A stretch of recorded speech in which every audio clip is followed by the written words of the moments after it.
ESPN 94.1 FM and AM 930 present The Drive. Elmore deep, left side three, it's good! From 30 feet, Jon Elmore! The Drive with Paul Swann. Welcome in. It is the Wednesday, May 23rd edition. Your drive begins on ESPN 94.1 FM and AM 930. I'm your host, Paul Swann. This hour, we're going to get you caught up on what's happening when it comes to sports betting and what that means for you. Here in a little bit, we're going to be talking about that. Take your phone calls as well. Get you caught up on what happened last night in playoff basketball action. But coming up later on the program, I'm pretty excited about this because we're really going to get into what it means now that sports betting is going to be legal. And we're going to be talking to ESPN's Doug Kezirian. He writes sports betting pieces for ESPN.com. Also, he discusses gambling on SportsCenter, co-hosts the Behind the Bets podcast. He's worked in Las Vegas for 7 years, so he knows what's going on. And you might know the name because, in addition to anchoring SportsCenter, Doug also co-hosts Game Day on Saturday afternoons. Plus, during the college football season, he is the main host of College Game Day on ESPN Radio. And we hear that sometimes when we don't have a Marshall broadcast. So looking forward to talking to Doug and, of course, getting your phone calls at 877-420-TALK, 877-420-8255. And later on as well, we're going to hear a little bit from Jon Elmore. Of course, John's making the rounds. He's been invited to work out for more teams. So we're going to catch up with Jon, get a little bit of what his thoughts were as he was addressed by the media yesterday after another workout. So we'll hear that here in a few minutes as well, but I want to get you caught up first on what's happening. And we start with last night. James Harden, 24 points. Chris Paul had 17 as well. And the Rockets take care of the Warriors and take Game 4, 95-92. We've got a conference series again, don't we? So this one's going at least 6 and possibly 7. And speaking of 7, we have got a Game 7 in the NHL Eastern Conference Finals coming up tonight between Washington and Tampa Bay. If you have never watched a Game 7 in the National Hockey League, watch tonight because you've got Tampa Bay. They're hosting Washington. The winner gets to face the story of the year in sports, the Vegas Golden Knights. And the Stanley Cup Final is going to start on Monday. Now, Vegas, get this. If the Lightning win, the series will start in Tampa. If Washington wins, Vegas will get home ice. They're going to host the first game. I don't think it matters to Vegas at this point, but this is going to be fun. I think this is going to be exciting because on the one hand, you've got Washington just won't go away. They're known for dying early. They're just known for not getting this far. And here they are. And then you've got Tampa Bay. Guess what? Tampa Bay, they've seen this before. They've seen this. But can they punch through? We're going to find out what happens tonight. I'm looking forward to it. I mean, third time in the past 4 years, the Lightning are going to play a Game 7 in the Eastern Conference Finals. And guess what? It hasn't done much for them. 2015, you remember? Tampa Bay had a 3-2 series lead against the New York Rangers, but they fell in Game 6. 2016, the Lightning were up 3-2 in the series to Pittsburgh, but they couldn't get the business taken care of. Failed to close out the series in 6 games. Against the Rangers, the Lightning won Game 7.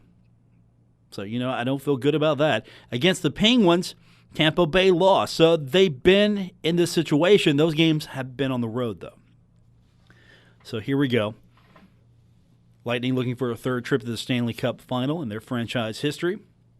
And they've got home ice. I don't know what that means for the game itself, other than the fact that you're going to have 19,000 fans cheering, rooting on the Tampa Bay Lightning. Maybe this is good for the Capitals because they're going to come in here thinking, all right, this is our time. People have doubted us all the way, didn't have much faith in us. We're going to go out there in a hostile environment, which we have won in already, and do it again. We're going to the Stanley Cup Final. I'm excited for this one. It's going to be fun tonight, and looking forward to this. Now, while this is on, it doesn't have as much of high stakes as Game 7 does, but the Cavaliers and the Celtics are going to do it one more time. We have got Game 5 coming up tonight on our sister station, Cat Sports 93.3 and 1340. The Cavaliers took care of business at home. That's what you do. You take care of your business at home, and you try to win one on the road. So far, both teams have taken care of their business at home. Now, if Cleveland takes care of their business at home, they got to get one on the road. This might be the road game they get tonight. The Celtics, on the other hand, they don't have to worry. They can just take care of their business at home, win all 4 of their home games, and they're going to the championship. But Game 5's coming up tonight again. That's going to be on our sister station, Cat Sports 93.3 and 1340, because we've got the Cincinnati Reds taking on your Pittsburgh Pirates coming up tonight. We'll have that for you with an airtime of 6:45. What more will the Cavaliers have to do? Because LeBron James has thrown everything he possibly can at Boston. Right now, 33.7 points per game, 9 assists per game, 8.7 rebounds per game. This is his playoff number. This is what he's been doing in the playoffs. Everybody else, and here's your starting lineup tonight projected for the Cavaliers. They're going to start with George Hill, who's averaging under 10 points a game. He's averaging 9.3. J.R. Smith is only averaging 8.9. Kevin Love averaging little right under 15. He's at 14.9. And Tristan Thompson, he's averaging 6.5 points per game. This is what the Cavaliers lineup is doing. And then you throw in LeBron with 33.7. So it's the LeBron James show here on the other side of this. The Celtics, double digits across the board. Double digits across the board. They're playing as a better team. Again, I think team basketball eventually is going to prevail over the Cavaliers. The Cavaliers are LeBron James and his friends. The Boston Celtics are a team. Find out tonight. We'll have it for you. That's coming up on Cat Sports 93.3 and 1340. I'm looking forward to that one as well. I'm going to be flipping back and forth, keeping an eye on both of these games. And, of course, Stanley Cup is on the line tonight, at least the berth to get to the Stanley Cup with the hockey game. So I'll keep an eye on that one as well. Fortunately, we couldn't get that game for you tonight since we've got the Pirates and we've also got the Cavaliers. But a lot of good action tonight. It's a good night. It's a fun night to be a sports fan because you've got baseball. You've got baseball, so that's right there. That's your standby right now. But you've got an exciting Game 5 that's going to probably determine where the series is going to go. And you've got the Game 7 in the NHL where the winner goes on, the loser goes home. Nothing more exciting about that other than a Game 7 in the Stanley Cup. A Game 7 in the Eastern or Western Conference Finals, probably the next best thing as far as really exciting hockey. When we come back from break, we're going to talk a little bit about sports betting and what it means for you and what it means so far. Doug Kezirian is going to join us. He works for ESPN, and he's going to be our guest when we continue with today's edition of The Drive. I'm your host, Paul Swann. This is ESPN 94.1 FM and AM 930.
listening to The Drive with Paul Swann on ESPN 94.1 FM and AM 930.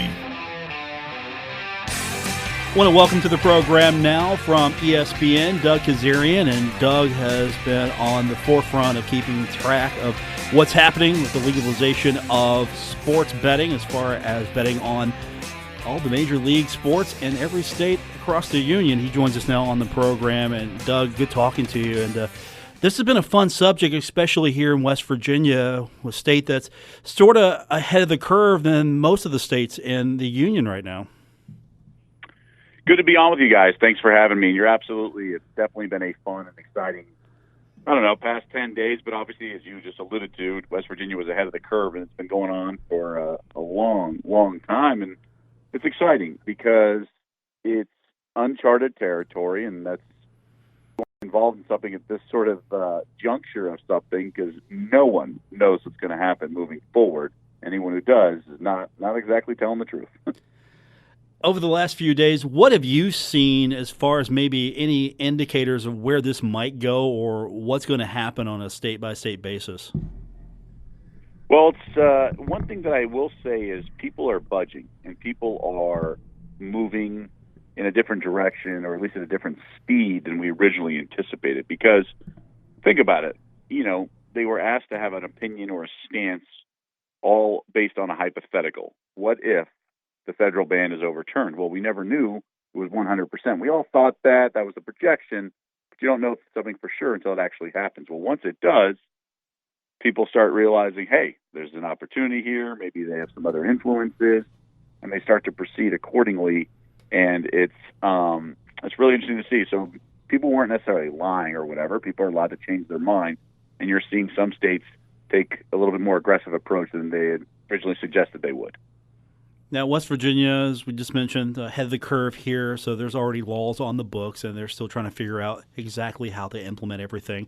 So I'm sure we're going to hear more. But there was some discussion of the integrity fee. A lot of the sports leagues are wanting to get a piece of the action here and trying to convince states like West Virginia to maybe let us in on it a little bit. We have an integrity fee. We've got to make sure that everything stays on the up and up.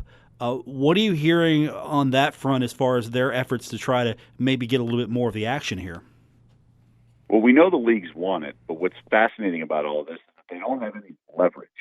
And, they can say they want it, and they use the term integrity fee, which is actually insulting to those in the sports betting industry because they don't really need more. Like, they monitor this. It's a very up-and-up thing. There's always going to be an underbelly of this business, but, this is well regulated. So I just think the term integrity fee sort of rubs the sports betting community the wrong way. But while there is no leverage on the part of the leagues, there is an incentive and rationale behind cooperating with the leagues. And you're seeing that in West Virginia, like you mentioned, it's everybody can cooperate and coexist and give them a slice of the pie, and in turn you get advertising space and other things like that. Because just because something may be legal doesn't mean the leagues are definitely going to be on board and definitely going to open their arms and to the sports betting world. Like, for example, Roger Goodell, while this could be legal in 50 states, who's to say he's going to even want a sports betting advertising in commercials or on the Jumbotron? So something can exist, but doesn't mean you have to embrace it. So that's why I think it's in everybody's best interest to cooperate and give them a slice of the pie. Yeah, I'm with you as far as the whole integrity fee, because as I follow this over the years, and you're way ahead of it than I am, but if I know one thing is, if there's something that's kind of not right, we're going to find out about it. And now that it's going to be available across, everybody's going to have this now. I'm sure we're going to have a system that is pretty much already in place to let us know that, all right, there's something not right here. And I don't think the integrity of the game is really going to be corrupted because betting is available. Well, let's go back to Tim Donaghy, right? Like, he wasn't doing that in Nevada, right? Like, it was all illegally, underground sports books and all that nonsense. So, and they're still going to exist. And so the integrity, it's not like if it was legal in a bunch of states, they would have caught Donaghy ahead of time. Like, no, it's going to happen. Stuff like nonsense like that is going to happen anyway. So might as well have the above board stuff and the clean stuff and have more eyeballs regulating it. Like, Nevada wants clean play, right? They don't want funny business. They want true games and all that good stuff. So the more like states that have authorities regulating the betting and monitoring what's coming in over the counter, so to speak, that can only help the integrity of the leagues. They don't need to be an extra sort of committee by the NFL to monitor NFL funny business. Like if they already want it, they're already invested in that outcome. Also, something that I don't know how this is going to affect other states, but it's been fun. I don't know how close you've been following West Virginia, but our governor here in the state has made some outlandish statements, talked about the integrity fee. We've got a done deal. The casinos were not so fast, but part of that was there would be some kickback to the two Division I schools in the state, Marshall and West Virginia. Do you see that as something that's going to happen in the future where the colleges are maybe going to get a piece of this action as well? And just to follow that up, I know talking to some on the inside here and listening to some of the comments of Marshall Athletic Director Mike Hamrick, he said it's going to cost a lot more for compliance. I don't know what that cost would be and what it's going to take to satisfy that, but that's where I'm trying to figure out what kind of cost would he be talking about as far as the college side of this to try to, I guess, stay above board. Well, I think that's the thing. It's just about cooperation. I mean, I think that's what it all comes down to. Like, I have been tracking the West Virginia situation, and while the leagues don't have leverage, they are on board with, playing nice. I mean, that's essentially what this is, because you don't want to make an enemy with the professional leagues. Because here's the thing: the sports betting community needs licenses in order to book bets, right? Well, in order to get licenses, you have to get them from the state. Well, the state officials are invested in being in good graces with the league, so that is why they want to just all play nice, all get along, all get a slice of the pie. Now, they might play hardball and negotiate some of the exact terms, but I think it's in everyone's best interest to have just all get along and share the wealth. Do you see this as going to be more of a situation where instead of me just going to my casino, placing a bet, this is definitely going to be digitally driven here in the next few years? Absolutely. It has to be. It just has to be. That simple, because it's 2018. What are we doing, right? Like, I know New Jersey had to do that because of the horse tracks lawyers paying for all the legal fees, but all in all, like, no one is going to want to drive in traffic to go place a bet. You want to do it from the comfort of your home or wherever, and that's the only way you're going to get large handle, which is total money bet, and make this worthwhile for all the other licensing fees and that. So it has to be easy and has to be done conveniently with for the bettor. Do you see this as an opportunity as well for more players, not just necessarily in West Virginia, but we might see a sort of national betting? Hey, where's this all going? Because this is still so new. Right, and no one really knows for sure. But so right now it's on a state-by-state level, but I know Adam Silver and the other commissioners want this federally done, and that's what makes it easier and cleaner.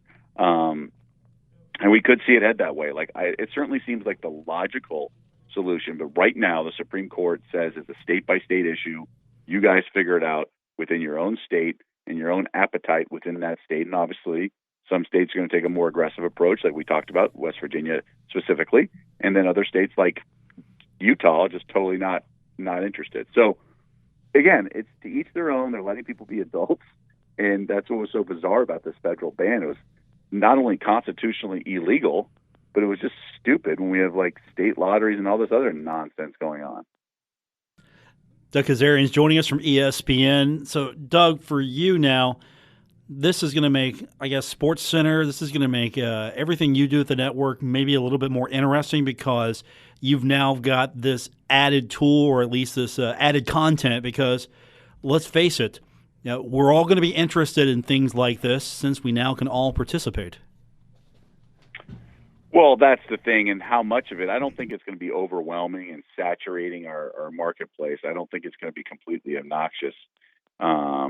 For example, like, it's not going to be like the entire Monday Night Football broadcast. It's going to be about the point spread. I just think it's going to take on the feel of fantasy to a certain extent. And then beyond that, we'll see.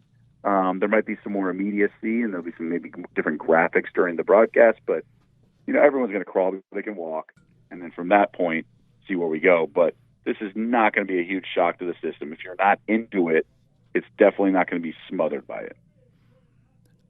I'm interested in how it's going to affect the average fan who maybe just watches a game. And I'll give you an example. A couple years ago, I'm up in Cincinnati at a Cincinnati Bengals game with a friend of mine, and he just could not stop checking his FanDuel. I believe it was a FanDuel app. Just playing fantasy football. Could not just stop doing that. How much do you see of that real-time Twitter feel now where, we've got to comment on everything, what's going on, but now is it going to make that field goal, $5 bet? How much do you think that eventually we're going to see in the digital domain of sports betting like that? Well, that's the $1 million question. It's everywhere right now digitally, just so you know. Like, people who bet with local bookies don't call their old school guy and picks up the phone. It's all done through the websites offshore, and then local bookies pay them to do it all. It's kind of like silent investors. So everyone who bets on games has the app, has the computer software, and just does it and enjoys it or whatever. So I just don't know if there's going to be a huge difference in everything, at least short term. And I mean the next 3 to 5 years. I don't think there's going to be a huge change. I really don't.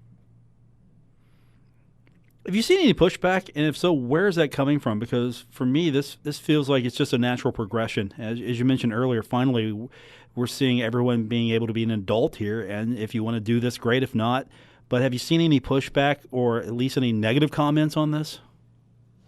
Well, yeah. I mean, of course, there's going to be the people who subscribe to the stigma and all that, which is kind of nonsense, right?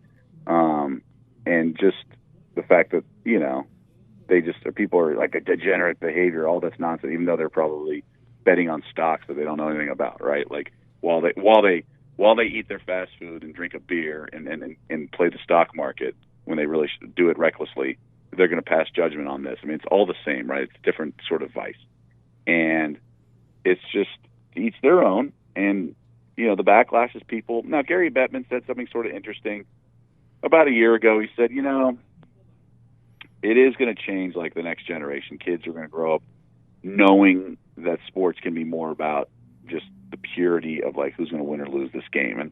But aren't we already there with fantasy, right? He just talked about, and I'll concede that, a kid, an 8-year-old may know more about a point spread now in the next couple of years than he did as a kid, or than I did as a kid per se. But that's where we are. Contracts, free agency has changed things too, right?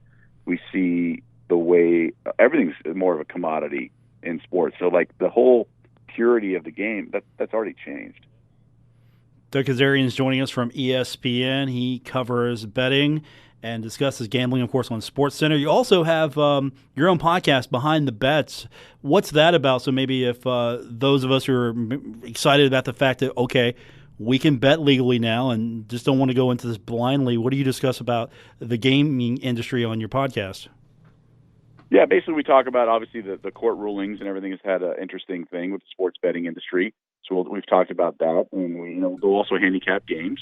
And we just posted a new podcast this week, and we talked about the Celtics and the Warriors series and what's going on there. But we're definitely going to have more similar content moving forward on all of our ESPN platforms. Obviously, with the federal ban being lifted, we can definitely have more, we have more free reign there, given that the stigma and all that is starting to erode. And I think we all, just a few years ago, couldn't imagine something like this ever happening. And now you're right. It just feels like it's accepted. Everyone's doing it anyway. We're just now out in the open with it. And it's I don't know if this is going to be as you mentioned, I don't want to run to the casino. I don't want to drive to the casino to do this. And I don't know if it's going to drive tourism, but with the digital apps and everything, I think this is going to be, for those who jump on board early, really a nice influx of cash. Yeah, I mean, look, to each their own. And it's just one thing that's already been going on. It's not like last Monday they invented this, right? They didn't invent point spreads. They didn't say, hey, I got an idea. Let's put some way to gamble on these games. It's already been going on. So, some of this is just going to be a substitution effect. The money that was being bet illegally is not going to be bet legally. And then there's going to be a little bit of a transition for, like you mentioned, the broadcast team and other such go from there. Doug, we'll be keeping an eye on everything. Behind the Bets is the podcast, and of course, you do a lot on ESPN.com. Also, you on radio on days that we are not preempting you with Marshall football. You're part of College Game Day on ESPN Radio, and that's got to be one of the best jobs in America. Just follow college football on a Saturday and talk about it. It's fantastic. It's one of those rare opportunities in life, it's a professional life, where you get out what you put in. So the more you prep, the more you invest, the more you can really reward yourself on air. And the drug of being on air is unlike anything else. So it's just a lot of fun. It's a really special gig and opportunity for me. Doug, looking forward to everything. Thanks for joining us, and appreciate your insights on everything. My pleasure. Thanks for having me on. That's Doug Kezirian from ESPN. We're going to take a quick break, come back, and I'm going to get caught up on Jon Elmore's odyssey in the NBA. How's he doing, and where's he at right now? Do you think he's coming back to Marshall? We'll talk about that when we continue on The Drive here on ESPN 94.1 FM and AM 930.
Now, back to The Drive with Paul Swann on ESPN 94.1 FM and AM 930. Jon Elmore, is he going to stay? Is he going to go? That's the question that we all ask ourselves as we hope that he's staying. But if the NBA is tempting enough, he might stay eligible. That was one of the questions that was asked to him earlier today here. Guess what? I'm not sure where he's going right now. So yesterday, Jon got to work out with the Denver Nuggets, and he got asked a lot of questions and concerning where he's going to go, if he's going to stick around and he's going to, put his name in the hat, keep it there, or is he going to come back to college?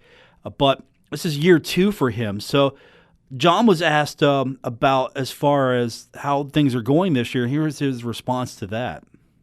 Last year I didn't have a whole lot of workouts. Got some feedback from scouts. Heard of some things I could improve, especially on my body, cutting body fat, getting stronger, stuff like that. But this year I've had more workouts. Got to do a lot of drills, 1-on-1, 3-on-3 with these guys at a pretty high level with scouts and GMs and coaches watching. So I'm enjoying the process. Basketball is what I love to do, so I'm just having fun with it. If he comes back to Marshall, I think this is still the best thing for him because he's eligible right now. Didn't sign with an agent, so he doesn't have to worry about if he changes his mind. Is he going to not be able to go back to college? That's not an issue. But I think right now the thing he's looking for, if he is coming back, he's looking for feedback, and that's what's being given to him right now. It was a lot of positive stuff. They were happy with how I came out and competed, performed today. I was happy with it. So when I leave here today, there's not anything I regret. I gave it 100% and felt like I showed pretty well. So hopefully they think pretty highly of me. Now, one thing that's benefited Jon Elmore this year as opposed to last year is the fact that Jon has a little bit more notoriety. The one thing that has benefited Jon the most is the fact that he was on national TV. He was in the NCAA tournament. Marshall beat Wichita State. I think that opened up a lot of people's eyes. All of a sudden, there's a lot of attention for Jon Elmore. And the question that was asked to him yesterday was, how much did Wichita State, that game, change everything for you? I think it helped a lot, just being on national TV, playing against the elite team, elite guys that are in the draft. But that's what we've done all year. Marshall doesn't get the most recognition because we're not in the biggest conference and we're not the biggest school in the country. But I like how we stack up against anybody. We got a chance on the main stage to show what we can do, and I think we showed everybody a glimpse of what we're capable of. And I hope that's what it is, a glimpse of what they're capable of, because I'm excited for the fact that if Jon comes back, CJ's coming back already. You're bringing in some talented kids. Also, you've got some guys that are on that squad already who have gone through this. This should be a good year coming up for Dan D'Antoni, but you got to have Jon come back. Now, speaking of coming back, Jon was asked the question, is it tough to get into that mindset that you're trying to be a pro, but then you got to go back to school? Now, he hasn't made that decision yet, but here's his thoughts on that. My whole life has been basketball. My dad played, my grandpa played, my brother plays. So my whole life's been grinding, playing basketball. So any chance I get to get out on the court and play, I tell people all the time, if I go pro, you wouldn't even have to pay me. So don't tell agents that or family members, but that's just how much I like being on the court, being around ball every day. So if I get a chance to be in the gym, I'm taking it. So it's what I love to do. Jon, don't do for free what they'll pay you to do. Don't do that. Don't do that. So he's getting a lot of attention. People are interested in him. And one thing that keeps coming back is the fact that he's playing for a coach who has been in the NBA, plays more of a modern style of basketball. And so Jon was asked the question, how do you like playing in that Dan D'Antoni system? It was a dream come true. My favorite team growing up was Steve Nash and Amari Stoudemire playing with the Phoenix Suns. So playing for the guy that coached some of them, we run the similar stuff to them. We run similar stuff to Houston and Golden State. So playing in that pro system, I think, has helped me a lot, especially in some of the workouts so far. And I wouldn't trade that system for the world. I think that's really helped him as far as getting his game ready for the NBA. Now, again, he hasn't committed yet to the NBA fully. He hasn't made the decision to stay or come back. He's going to probably take it till the very last day, get as much as he can out of this, get invited by teams, do some workouts. But he's got a great education right now. And he was asked, hey, how does college compare to the pace and space? Everyone talks about the pace and space of the NBA. How does that compare? Here's Jon's reply. I think it's quite a bit behind. I think it's gravitating in that direction, though. More things you read, you see teams are starting to space more, starting to play similar styles to those at the NBA level. I think we're one of the first ones to do it with D'Antoni kind of bringing it to college. And I think it's beneficial to us because we create a lot of mismatches. We keep constant spacing. So everything you see the Rockets doing, the Warriors doing, we run a lot of their plays, so it's funny to see. And finally, the big question itself. What will it take for you to stay in this time, then go back to school? Here's what Jon said. Just hearing the right things. Had a couple workouts, got some good feedback. So I guess keep testing the waters, seeing what people are saying. At the end of the day, I think the last day to do it is May 30th. So make an educated decision by then, talk to the family, and figure it all out. I don't think it's going to hurt Jon to stay one more year at Marshall. But at the same time, if there is that opportunity, if it's a serious opportunity, I can't make that decision for him. No one can but Jon. But if everyone's talking to him like, you could go one, you could go two, you might want to take that opportunity. I don't know if he goes one or two. I can't handicap that. But he's going to make the NBA. I think he's going to make the NBA somehow. I hope he comes back, finishes that year at Marshall, breaks all kinds of crazy records, takes the Thundering Herd back to the Conference USA Championship, wins that, gets them back in the NCAA tournament, wins a game. Hey, get another game, win another one of those, get this thing rolling, and then jump in, see where the NBA takes you. I don't know if there's an advantage to this year over next year for him. If, okay, you've got to go now or risk it. Because, of course, there's always that risk that you go back to college, you don't have a good year, injury, all of that. We'll find out here in a few days. I think a lot of people are. It's not the Ideen Pennevis situation where Ideen just said earlier, hey, I'm going to focus on getting into the NBA. And I'm going to do that elsewhere because I think I'm going to have a better shot of going to the next level if I'm somewhere else. I'm doing this full time. I'm working out. I'm in facilities. I think that's the best opportunity for me. Jon, I think he's doing a different way. This is a fact-finding mission for him. He's going in, working out, seeing what it takes to play at that next level, working out with some really high-caliber athletes who a lot of them are going to the NBA and a lot are going to come back. But I think Jon's been really smart about this, how he's gone about it. Didn't sign an agent. Same thing with C.J. Burks. C.J. Burks went in, probably got enough of what he needed to know, and decided, okay, I'm going to come back. I'm going to play another year at Marshall. Great for him. And the thing with Jon is he's at that point where he could probably go, stay, and take a shot here, or he can still come back. And if he does come back, I think he's going to have a great college season. He's going to come back, and this Thundering Herd team is going to be loaded and ready to go. They're going to be fun. They're going to be a contender for the conference championship. And I think Jon is a guy that understands that, appreciates the fact that if I go back to Marshall, I could do something there. My name's going to be in lights because I'm going to break some records. They're not going to forget me anytime soon. Maybe I'll have another opportunity to win the conference championship. I like the team that I've got coming back. We've got a lot of talent. We'll get to the NCAA tournament. Maybe we can make some noise there again and do some special things here. And then maybe, just maybe, they put me on the Marshall Mount Rushmore, and then I get to go to the NBA. I mean, maybe he's thinking about that stuff. Maybe I'm just thinking about that stuff for him. Because already, after Marshall won against Wichita State, there were a lot of you who were willing to start a GoFundMe campaign to get the Jon Elmore statue up. First things first, we got to get the Hal Greer statue up first. Then we'll get the Jon Elmore statue. We got to figure out where we're putting the Elmore statue. We're putting the Hal Greer statue somewhere along Hal Greer Boulevard. We know that. We just got to figure out now where the Elmore statue is going to go. And, of course, if Elmore gets a statue, Pennington's going to need a statue. There's going to be a lot of statues going on here as far as the Herd fans are concerned. Moss is going to need a statue. Pennington will need that statue definitely. I think we give maybe we can give Leftwich a bust. I don't know. Ease him into the statue because this could get expensive after a while. We'll take your phone calls, 877-420-TALK, 877-420-8255. I'm your host, Paul Swann. This is The Drive on ESPN, 94.1 FM and AM 930.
Don't worry. Paul Swann has the wheel on The Drive, ESPN 94.1 FM and AM 930.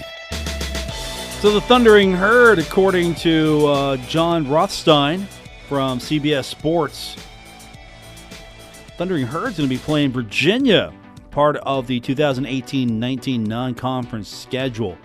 So Virginia, a team that a lot of people lost their bracket on day one when Virginia, the first ever 1 seed to lose an NCAA opening round game against 16. Marshall, on the other hand, beating Wichita State. So maybe it's a good ad for Virginia. I like where Marshall's going here. Virginia's a school that's close. In the grand scheme of things, Marshall should be maybe interacting with Virginia a little bit more. So you've got that was out today. I like the scheduling. Dan D'Antoni don't care. He'll go play anybody. As long as this team gets what they need out of it and they can win Conference USA, they're fine. But I really like that. So that was what this morning had for us as far as the Herd basketball team. And if Elmore comes back, even better. I mean, Elmore might look at this non-conference and go, I want to do this NBA thing, but that's a pretty good non-conference here. That's pretty solid so far. Non-conference schedule for the Thundering Herd, featuring Virginia. Maryland. Got Duquesne's on it. Hey, the Bobcats. I love the Bobcats as well. So that's where the Thundering Herd's at as far as their scheduling is concerned. Of course, everything is unofficial until somebody sends out an official release for the Thundering Herd going to be playing the Virginia Cavaliers. It's a good pickup, I think, for Marshall. It's a good get. You take a game like that. I know it's probably a money game or a one, but you take a game like that. You take a game from a school that has really a high presence in college basketball. You'll take that game now and then. So on the media news landscape today, a couple of things that piqued my interest. First of all, pretty sad to hear Cox Media shutting down some of their websites. And I don't know how many of you frequent Land of 10, SEC country, but Cox Media Group is going to be shutting down a lot of their properties. They're laying off site staffers, and this came out today. So Big Ten site Land of 10 is going away. SEC site SEC Country, and they've got a Journal College sports site. I didn't visit that as much. Diehards. They're also getting rid of, and they've already done this, their NFL site, All 22. They did that last year. So on the outside, a lot of people thought, okay, these sites are pretty good. They're doing okay. But apparently, maybe that's not the case. These are sites where you're not going to SEC Country this time of year unless you're a baseball fan. I went to SEC Country. I checked out some of their stuff. You're going to SEC Country and Land of 10. You're going there because you're going to follow Big Ten football or SEC football or SEC basketball. And I think what they're trying to do, and I hate they're going to lose a lot of staffers and a lot of workers here, but I think they're trying to just condense. And you hate that. I hate consolidation. Never done anything for anybody. It's terrible. So that's going away. And at the same time, ESPN's dropping $1.5 billion to the UFC, just depositing crazy cash for 5 years because they want to be where you see the UFC. Now, they had a streaming deal they came arrangement with a couple of weeks ago because ESPN's trying to create content for ESPN Plus. Now ESPN, we want more. So here you go, more cash.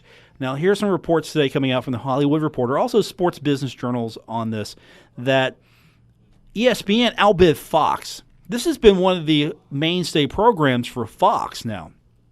But ESPN outbid Fox for full UFC broadcast rights. So now, you want to watch MMA, you want to watch UFC, ESPN's going to be your first destination.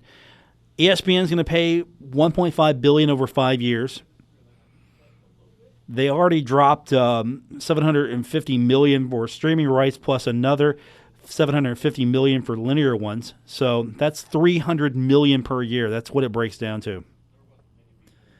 That is an increase from the $115 million Fox paid annually as part of their existing deal. Now, who won here? Because ESPN's getting UFC. I don't know how much upside the UFC has. Who are the superstars right now? Conor McGregor. That's about it as far as your superstars.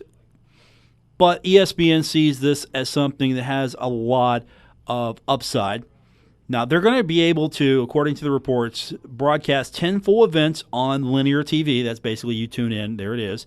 Plus, they're going to have 12 pay-per-view prelims. They're going to have 20 events on ESPN+. That's going to be 42 events. UFC, wisely, of course, will retain rights to their 12 pay-per-view events. That's smart. Fox has had the rights to this thing since 2011. But guess what? You dropped $1 billion on the WWE? Maybe you drop more on the UFC. I don't know who wins this deal because Fox dropping cash, and we haven't seen the official deal yet, but Fox reportedly dropping $1 billion on the WWE. That means I get to watch SmackDown on Fox. I don't know what kind of secondary other programming you're going to have here, but I get to watch SmackDown on Fox. Friday night's probably where it's going. SmackDown on Friday night on Fox. 2 hours of SmackDown. Now, you're getting that for 52 weeks.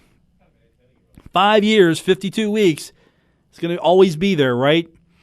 Now, this is a great deal for the WWE because they get all of this cross-promotion on NFL programming and everything else that Fox has. There's going to be a lot of cross-promotion. That's a great deal for them. They're going to get a lot more for their money here with this. But UFC, all of a sudden, they're going to be on ESPN. And what's the story of the day on ESPN is usually what's on ESPN. And yes, I know ESPN's lost subscribers. A lot of people are cutting the cord. But it's still ESPN. It's still the prime destination for sports. And maybe they're going to lure some people in on their streaming platform. It's a possibility. We're going to thank our producer today, Gabriel Sellards. Appreciate him. I'm your host, Paul Swann. I'm going to be back tomorrow. We'll do it all over again here on The Drive. ESPN 94.1 FM and AM 930. Good night, everyone.